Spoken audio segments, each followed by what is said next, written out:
aplicativo Fordan, você não está sozinho. A produção de um aplicativo para a proteção da mulher vítima de violência doméstica. Um projeto do Fordan com o apoio da FAPES. Fordan, Cultura no Enfrentamento às Violências. Programa de Extensão e Pesquisa da Universidade Federal do Espírito Santo.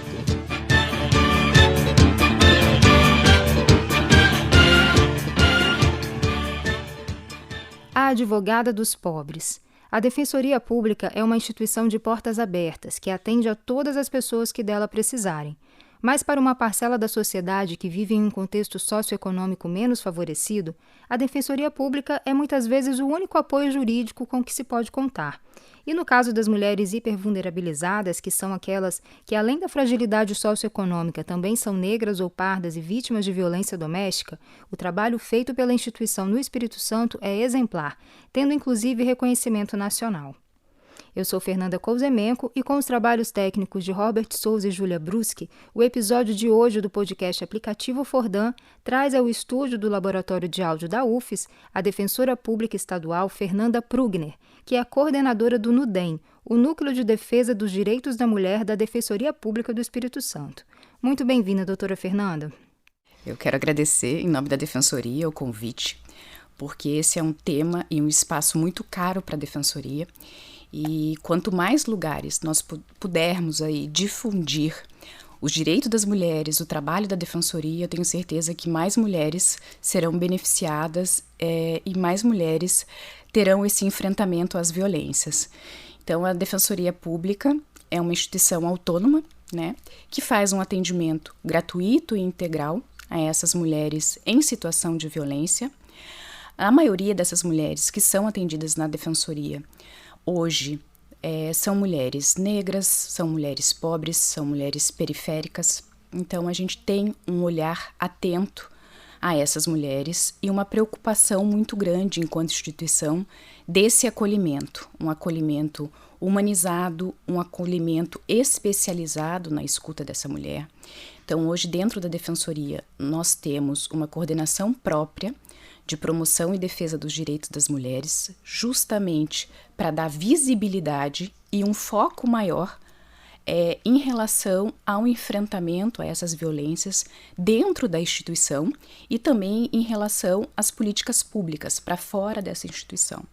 Nós temos também o Núcleo Especializado de Defesa dos Direitos das Mulheres, com atuação em todo o Estado, que é importante que se diga, e também as defensorias de atendimento às vítimas. Então, a Defensoria tem uma preocupação muito grande dentro de seus membros e membras de uma capacitação permanente e de orientação a esses defensores e defensoras de como fazer esse acolhimento para essas mulheres que chegam à Defensoria, seja de forma presencial, seja de forma online também, que hoje a Defensoria dispõe desses meios online, para o melhor acolhimento dessas mulheres em situação de violência. E aí, quando a gente fala isso, tratamento humanizado, um olhar, não sei o quê, muitas instituições, né, muitas entidades falam que fazem, assim, mas eu queria que você explicasse como que isso acontece na Defensoria e acho que, assim, com exemplos, talvez, de ações no dia a dia, porque às vezes a pessoa ouve, né, a gente precisa desenhar, né, o que é esse olhar humanizado, qual que é essa diferença ali na prática? Né?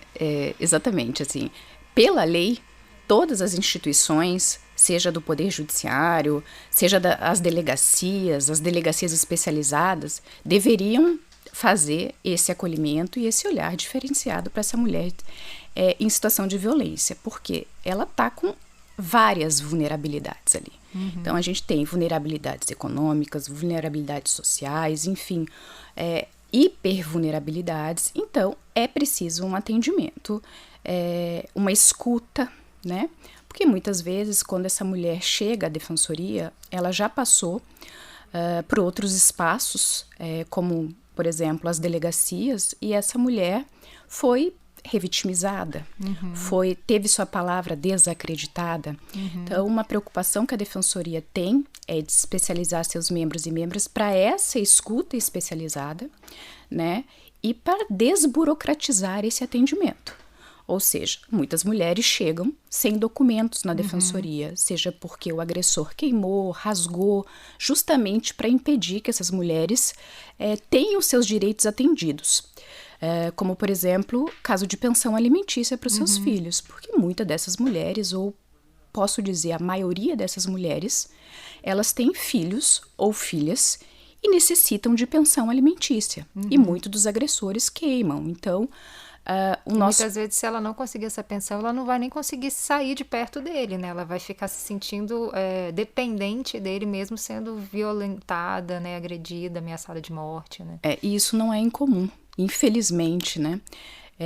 Não só a dependência econômica, mas a gente vê muitos casos de situação de violência que tem uma dependência emocional, uma dependência econômica, e daí a gente tem a violência psicológica muito intrínseca àquela relação, que por vezes a mulher não sabe. Nem se dá conta que tá naquilo, né? Uma situação de violência, então são ameaças diárias, constrangimentos, xingamentos, enfim, humilhações daquilo. Então, a Defensoria Pública, ela vem facilitar esse acesso. E quando tem um atendimento que a gente chama de especializado, que a gente fala da Defensoria Pública, na lei a gente fala de atendimento integral. O que quer dizer? Por exemplo, a mulher chega a um núcleo especializado Isso é a Lei Maria da Penha? Na Lei Maria da Penha também prevê um atendimento integral, que a gente chama, que é o quê? Essa mulher chega, é acolhida, e a gente vai verificar todas as demandas que ela tem, necessidade. Então, por exemplo, ela tem necessidade e quer fazer um requerimento de medida protetiva. Mas, para além disso, ela precisa da pensão para os filhos. Para além disso, ela precisa um encaminhamento para a área de saúde, por exemplo, para uma consulta médica especializada. Então, a Defensoria Pública, ela pode entrar com o pedido de medida protetiva, com a ação de alimentos e também fazer um ofício oficiar a Secretaria de Saúde Municipal para conseguir. Isso desburocratizando, né? Porque, assim, por exemplo, às vezes ela chega em algum outro órgão, mas você tem que ter o BO, e para você ter o BO você tem que ter tal documento, e para ter o documento... Então vão criando dificuldades, enquanto que na Defensoria vem essa desburocratização, né? De falar, ok, o que você precisa é isso, o que você tem é isso, então vamos fazer da forma como dá, tipo assim, né? E é importante que você disse sobre o BO, porque o boletim de ocorrência, para a Defensoria Pública, ele sempre foi desnecessário. Seja para os requerimentos de medida protetiva, seja para o atendimento da Defensoria Pública, seja para qualquer coisa. Boletim de ocorrência não é necessário. É importante que se diga que a mulher que sofre violência doméstica e familiar, seja ela sexual, patrimonial, moral, psicológica, também, ela não necessita fazer o boletim de ocorrência. Ele é importante, sim, sem dúvida nenhuma, se ela quiser. Então, hoje, inclusive, nós tivemos recente, em abril, uma alteração da Lei Maria da Penha, que fala da desnecessidade do boletim de ocorrência para se conseguir, por exemplo, uma medida protetiva. Isso a Defensoria Pública sempre defendeu lá atrás. Então, obstáculos que são criados, porque são criados obstáculos por outros organismos aí, precisa do boletim de ocorrência para medida protetiva, precisa para conseguir uma documentação. Não precisa. Então, o olhar da Defensoria é acolhedor e tentar, ao máximo, na medida do possível, resolver determinados casos extrajudicialmente, porque a Defensoria Pública tem essa atribuição de resolução extrajudicial, quando possível, e todas as demandas judiciais que essa mulher necessite. Não é nesse local, a gente faz o encaminhamento necessário para o defensor ou defensora pública com atribuição específicos. Então, o filho dela precisa de medicamento ou uma determinada creche ou coisas do tipo.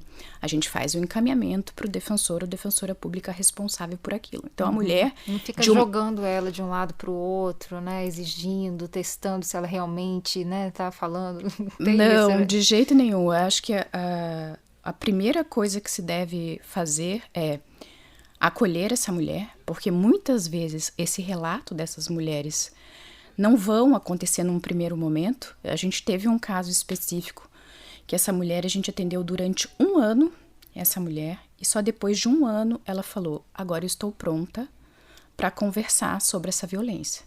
Então a gente também tem que ter esse cuidado. Não é o momento da defensoria, é o momento em que ela está preparada para isso. E muitas vezes a gente faz os encaminhamentos para um psicólogo, um assistente social, porque essa mulher precisa estar fortalecida para enfrentar um processo judicial, se for necessário. Então a gente tem essa preocupação como um todo dessa mulher, como uma mulher autônoma, sujeita de direitos, e que, quando ela decidir fazer essas demandas judiciais, ela esteja preparada para isso também, né?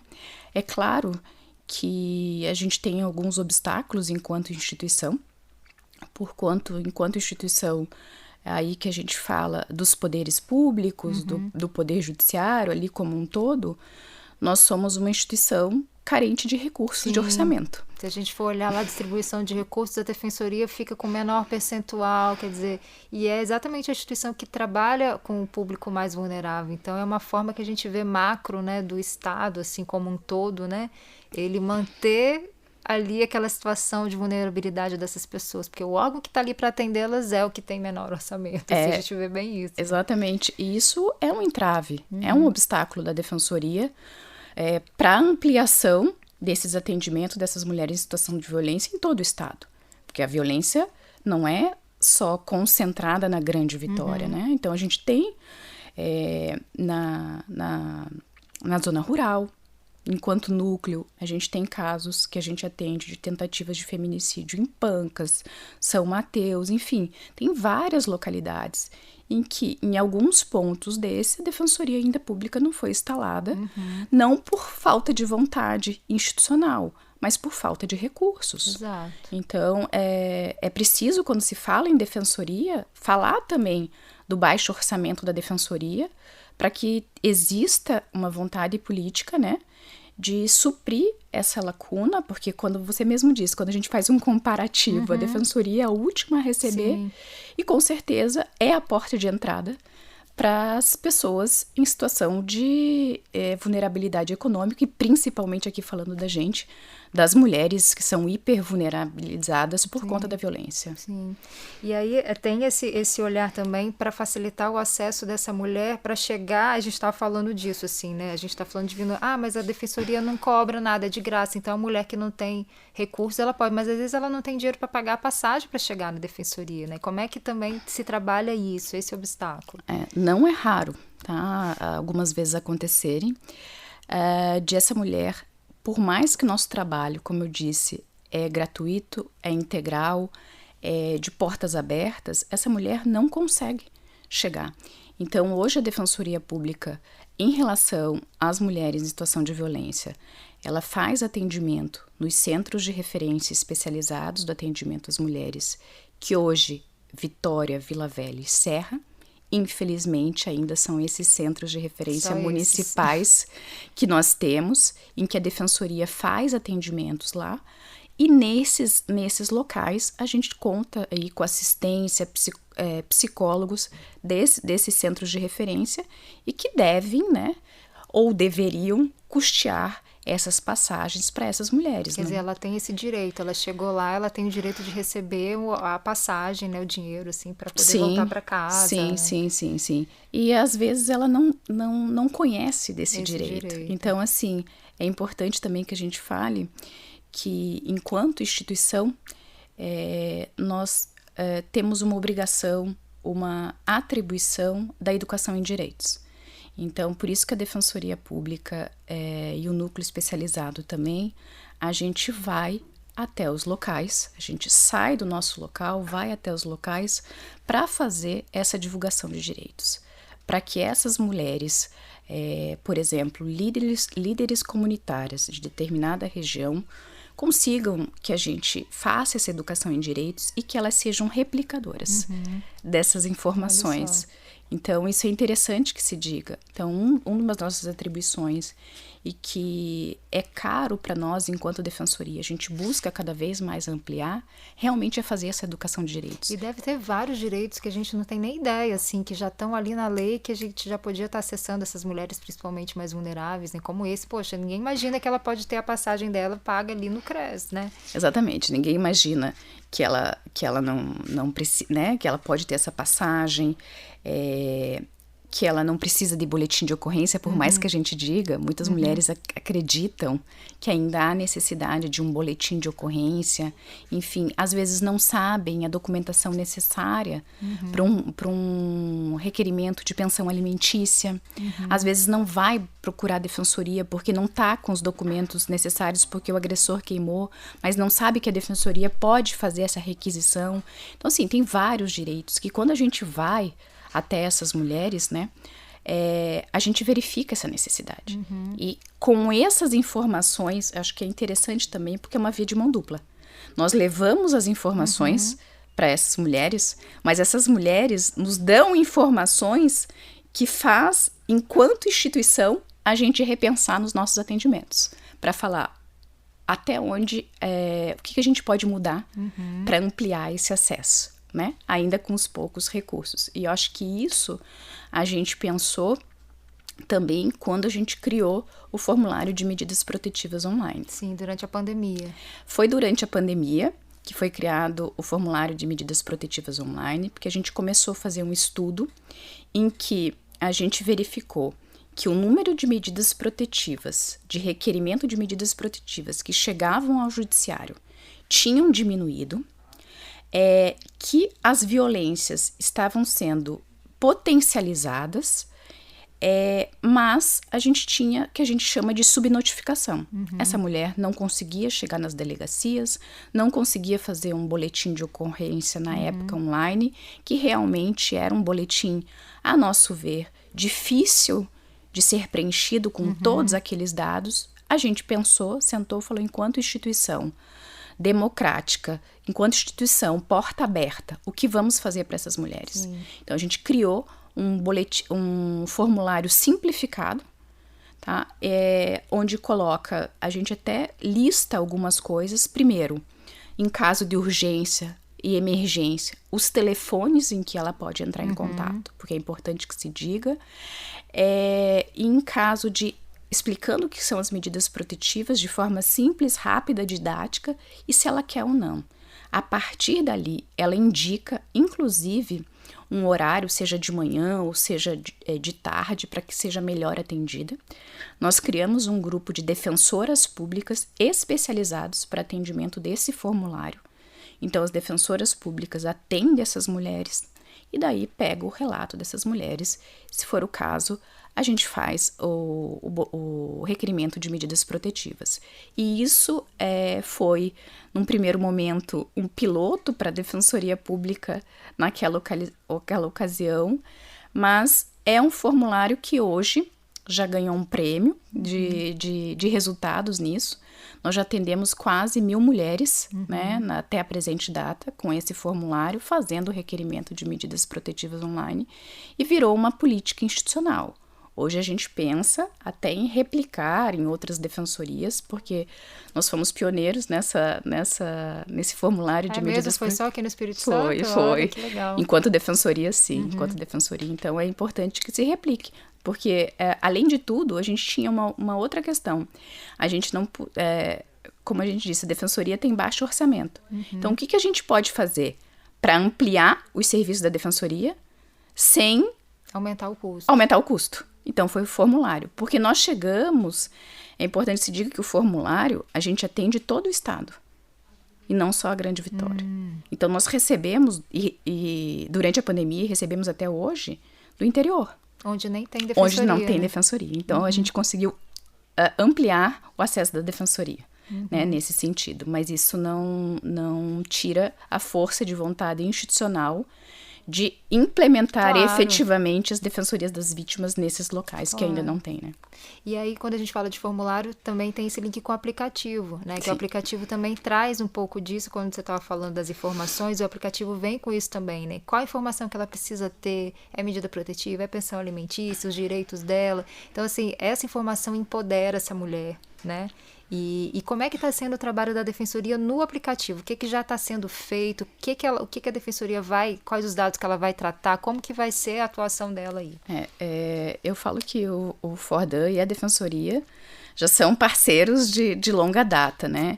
Então, existe realmente, quando a gente fala de enfrentamento às violências, Fordan e Defensoria estão aí de mãos dadas aí para a gente verificar, fazer uma análise e como melhor atender essas mulheres. Então, quando o Fordan procurou a Defensoria, né, dentro do aplicativo, a gente falou o que a gente pode fazer. A gente pode ampliar o acesso desses formulários dentro do aplicativo, porque o objetivo é sempre ampliar. Sim. Então, a gente trouxe o formulário de requerimento de medidas protetivas online para dentro do aplicativo e também a função de poder pedir pensão alimentícia por dentro do aplicativo. Existem links próprios de acesso à defensoria. E nesses links a gente vai ter acesso, preenchimento rápido, automaticamente a defensoria recebe. Então a gente tem os links das defensorias dentro do aplicativo para recebimento dessas mulheres. Quer dizer, a mulher que usar o aplicativo para pedir a medida protetiva ou a pensão, quem vai receber isso diretamente é a Defensoria, para dar os encaminhamentos necessários. Isso, vai ter um link específico né, dentro do aplicativo, que é importante que se diga também a importância desse aplicativo. Né? A gente viu a apresentação desse aplicativo, a Defensoria Pública, para além do Fordan, é uma entusiasta desse aplicativo, né? E por isso que se colocou à disposição, porque sabe da dificuldade dessas mulheres também, pretas, pobres, que não têm acesso. Então, vamos facilitar no mesmo aplicativo a isso também, a possibilidade, não é que ela tem que fazer, mas existe a possibilidade. O objetivo da Defensoria e do Fordan é trazer mais uma porta, não se fechar outra porta. Ela pode até a Defensoria, sem dúvida nenhuma, se ela quiser, mas trazer mais possibilidades. De que forma? Colocando os links da Defensoria dentro do aplicativo, em que ela vai preencher ali, e automaticamente a Defensoria recebe esses dados e dá o tratamento adequado e faz os encaminhamentos necessários também e atendimentos. E aí, com esses dados todos, também vai se poder pensar em vários aprimoramentos de políticas públicas de funcionamento, né? Indicar aí as brechas, né? Porque a gente tem essa nova lei, mas como que ela vai ser implementada, né? Tem que se criar também condições para que a atualização da Lei Maria da Penha ela aconteça de fato, né? Eu acho que assim como o Fordan, a Defensoria Pública também tem um cuidado, um olhar especial, porque a gente pensa num atendimento individual dessa mulher, sem dúvida nenhuma, mas também a gente pensa em construção e monitoramento de políticas públicas para todas as mulheres capixabas. Então, de que forma que a gente pode fazer isso? Exatamente, tratando os dados e vendo que as maiores atendidas na Defensoria são mulheres negras. Então, vamos fazer esse olhar diferenciado para essas mulheres. Então, é importante a análise desses dados. E o Fordan, daí, sem dúvida nenhuma, é uma ajuda imprescindível para a Defensoria e, a partir dali, pensar em políticas públicas. E com essas alterações da Lei Maria da Penha, que o objetivo é sempre desburocratizar, tornar mais fácil o acesso dessas mulheres, sejam as delegacias, sejam ao Poder Judiciário, o objetivo é esse. Infelizmente, a gente encontra entraves ainda de não implementação em sua integralidade dessa lei. Então, a Defensoria Pública, ela tem um procedimento administrativo que a gente acompanha e requisita informações, queremos saber como é que está, já foi implementada essa delegacia, quantos flagrantes tiveram, enfim, tem esse poder de requisição para, se necessário, tomar as medidas judiciais, porque o que a gente almeja é que a lei é uma lei excelente. A Lei Maria da Penha é uma das 3 melhores leis que existem No mundo. pela ONU. Então, o que a gente precisa é a implementação efetiva dessa lei. E muito dessa atualização agora de abril, ela só reforça coisas que a lei já tinha original, né? Foi engraçado, assim, a gente conversa com algumas pessoas do meio jurídico, eles falam, mas isso aqui já estava, ela só ressaltou para tipo assim, parar de negar aquilo que já estava na lei, né? E não é a primeira vez que acontece isso.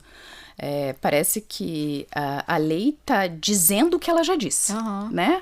E não é o que a gente sempre fala, que a Defensoria Pública sempre falou, não precisa de boletim de ocorrência para fazer os requerimentos de medida protetiva online. Precisou a lei falar, não precisa de boletim de ocorrência. Ela já trazia isso, o texto original, de alguma forma? Não. Assim, explicitamente, isso foi uma novidade, explicitamente não. Falava que quem pode fazer requerimentos de medida protetiva? Pode ser da autoridade policial, pode ser pelo Ministério Público, pode ser pela ofendida, pode ser pela Defensoria Pública.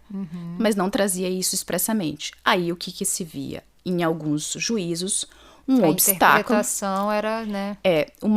A interpretação de que precisava de boletim de ocorrência. Não. Uma outra alteração que eu acho que é importantíssima que trouxe nessa lei a medida protetiva, ela deve durar o tempo necessário enquanto houver a situação de risco. Não pode dar uma data limite. Não, isso aqui vai durar 3 meses, 6 meses. Não, infelizmente, isso ocorre. Isso é um dos entraves que a gente encontra dentro do Poder Judiciário aqui capixaba. Que em alguns juízes, os juízos estabelecem um prazo, por exemplo, de 6 meses. Que é um prazo artificial, né? Não tem que não existe na lei. Realidade não existe na lei. Nem na lei. Não existe na lei. E muitas vezes, além desse prazo, quando esse prazo passa, a mulher não é intimada antes. Ela simplesmente tem uma revogação automática. Então, não é raro que essas mulheres, quando chegam na defensoria, ela fala assim, mas eu tenho uma medida protetiva, tá aqui. Aí, quando a gente vai olhar essa medida protetiva, ela já foi revogada. Então, ela nem sabia. Então, assim, então é importante que essa lei, né, o que a gente sempre defendeu, não tem prazo porque não existia na lei. Então, olha o absurdo que a gente chegava. Não existia na lei nenhum prazo, mas os juízes colocavam um prazo, tá, para essa medida protetiva, e que se a mulher, se ela não fosse correr atrás nesse período, ela tinha essas medidas protetivas revogadas automaticamente. Agora não. A lei precisou, infelizmente, reforçar, ressaltar isso. Dizer que enquanto a mulher estiver em situação de risco, que é o óbvio, essa medida protetiva tem que valer.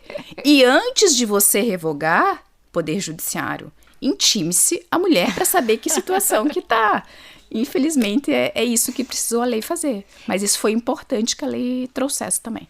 Eu acho que um outro ponto também que eu me recordo aqui, que tem a ver com a sua fala sobre o tratamento integral dessa mulher, o atendimento integral, que todas as violências, né, porque às vezes também uma interpretação do judiciário, não, isso aqui é briga patrimonial, isso aqui, e sempre tenta tirar a questão da violência doméstica, né, como se fosse uma outra coisa e leva para outra vara, e eu falo que não precisa, né, e a lei traz isso forte, né, assim, a mulher em situação de violência, não interessa que tenha um recorte lá patrimonial no meio, enfim, é violência doméstica, é a Lei Maria da Penha e tem que ter tudo aquilo ali, né. Porque se a gente pensar, a gente não... A violência doméstica e familiar, ela é complexa. Você não pode isolar a violência doméstica sem os outros desdobramentos que aí tem. Vamos lá, por exemplo, num divórcio, tá? A gente tem questões patrimoniais dentro de um divórcio. Mas essa mulher está em situação de violência. Então, vou dizer que essa mulher não está em situação de violência e que ela resolva isso no juízo da família? Porque, infelizmente, ainda... Embora previsto na Lei da Maria da Penha, que as varas têm que ser únicas, que a gente chama de vara híbrida, que deveria tratar todas as demandas dessa mulher, então essa mulher deveria chegar ao judiciário e ter sua medida protetiva, ser o seu divórcio, ter a sua pensão, ter tudo resolvido no mesmo juízo, hoje a gente não tem. Não tem isso. Não tem a lei isso. prevê que deveria haver uma vara para atender essa integralidade e essas varas não foram criadas. Não foram criadas. E o que acontece? Infelizmente, em alguns casos, uma revitimização dessa mulher. Então, hoje, essa mulher, ela tem que entrar com pedido de medidas protetivas numa vara especializada de violência doméstica e uma pensão alimentícia numa vara de família. E que muitas vezes essa vara de família sequer tem o conhecimento dessa situação de violência. Elas não se comunicam, né? Não se comunicam. Pode ser que esse juiz da família, ele tenha a informação da violência na hora da audiência, em que marca uma audiência, né, entre agressor e vítima para tentar resolver questões patrimoniais. Nova revitimização da mulher. Nova revitimização. Então, assim, é importante que se diga que o fato de ter uma questão patrimonial, uma questão familiar, não afasta de jeito nenhum a proteção dessa mulher com medidas protetivas. Isso a gente sempre falou. Mas alguns juízos, ainda, mesmo sendo varas especializadas, colocam nos seus despachos, nas suas decisões, que isso são questões patrimoniais que se resolvam na esfera adequada, segundo eles, que é a vara de família. Nesse momento, não vejo situação de violência. Então, elas estão todas, o que é uma verdadeira ilegalidade. Né? A verdade é que é muito fácil desmontar essas sentenças, assim, do ponto de vista jurídico mesmo, né? Tem todas as evidências ali de que a sentença, ela não está dentro da interpretação correta da lei. Assim, né? Por isso que a gente fala que é complexo a violência. É tudo junto, a gente não consegue, se a gente pensar e analisar, muitas vezes a gente tem que tomar decisões junto com essa mulher nos nossos atendimentos, falando, olha, o que nós vamos construir juntos aqui? Qual que é a melhor solução para isso daqui? Porque um vai ter reflexo no outro. Então, assim, o fato de ter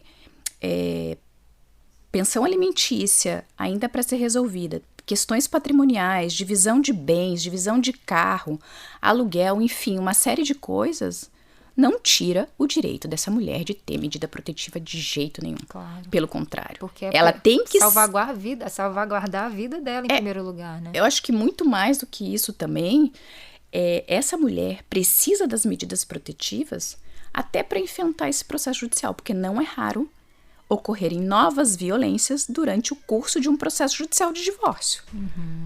Onde vai ter mais brigas, num processo judicial de divisão de bens, num processo onde que vão se discutir guarda e alimentos para as crianças.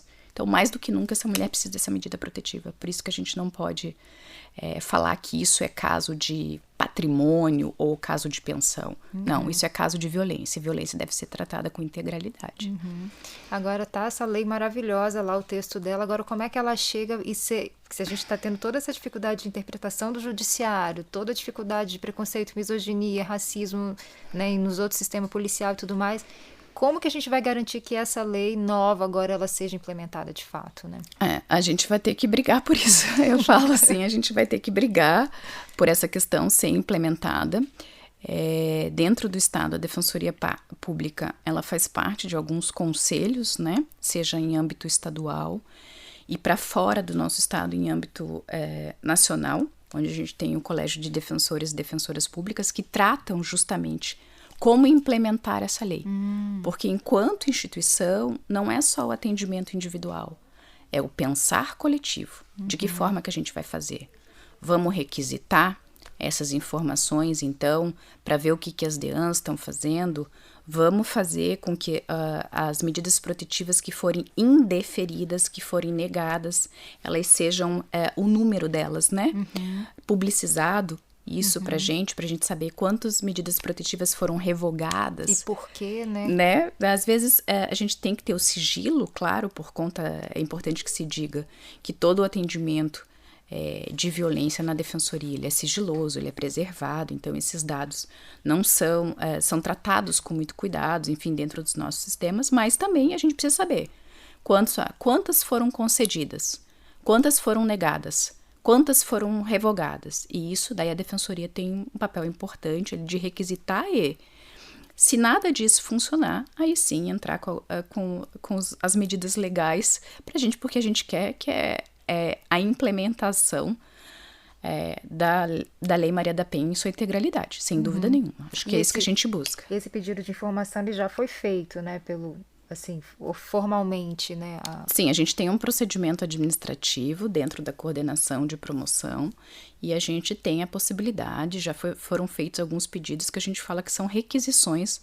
Nós temos, enquanto Defensoria Pública, o poder de requisitar a outros poderes públicos ou órgãos públicos algumas informações, que podem ser sigilosas por parte deles, mas que a Defensoria Pública pode ter acesso justamente para a gente fazer essa análise global e, a partir da análise global, falar assim, olha, os gargalos são esses, Sim. Os obstáculos são esses, o que a gente pode fazer? Porque a busca é enfrentamento às violências, que são múltiplas, e para as mulheres, que também são diversas aí. Muita formação, né? Acho que passa muito por isso, capacitação, formação, educação, né? A gente fala que não só dentro da Defensoria essa nossa preocupação com essa capacitação constante, mas a gente busca também que os outros órgãos, enfim, ou as próprias delegacias, por exemplo, que elas tenham capacitação constante. Porque o que a gente vê, por exemplo, dentro dos CREAs até, não é nem nos especializados, nos CREAs, uma rotatividade, às vezes, de servidores e servidoras muito grandes. Então, não adianta a gente falar em capacitação com perspectiva de gênero uma vez. Entendi. Tem que ser constante. E, principalmente, quando a gente fala de enfrentamento, a Defensoria não está sozinha, o Fordan não está sozinho, a Delegacia não está sozinha. Nós temos que trabalhar em rede para conseguir realmente enfrentar as violências. Então, essa é uma outra preocupação. Uma capacitação que a gente fala permanente. Educação de direitos é permanente. Então, cada vez mais pessoas têm que saber mais dos seus direitos. E, principalmente, que essas pessoas que já sabem repliquem esses direitos para aquelas mulheres que ainda não conseguem chegar até a Defensoria, né? Que sejam replicadores desse direito. Porque quanto mais mulheres souberem de seus direitos, sem dúvida nenhuma, maior será aí a proteção em relação a elas. Amém, oxalá. Oxalá. Gratidão, doutora Fernanda. Trabalho lindo e tomara que prospere ainda mais, né? Agora com o aplicativo, assim, que ele seja realmente como é que a gente fala, né? Possa ecoar mais, né? Toda essa necessidade de informação, de integração, de união, né? Em prol das pessoas mais vulneráveis, né? Porque elas estando bem atendidas, a sociedade toda ganha com isso, né? Com certeza. A gente fala que a educação, né, não é só das mulheres, mas da sociedade, né?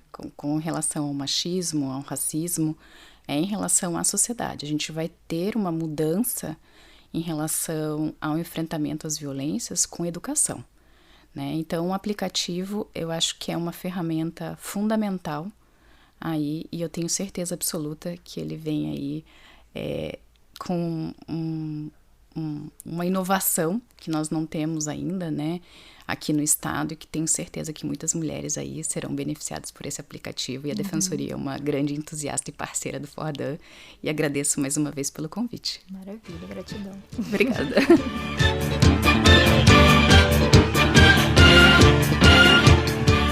Aplicativo Fordan, você não está sozinho.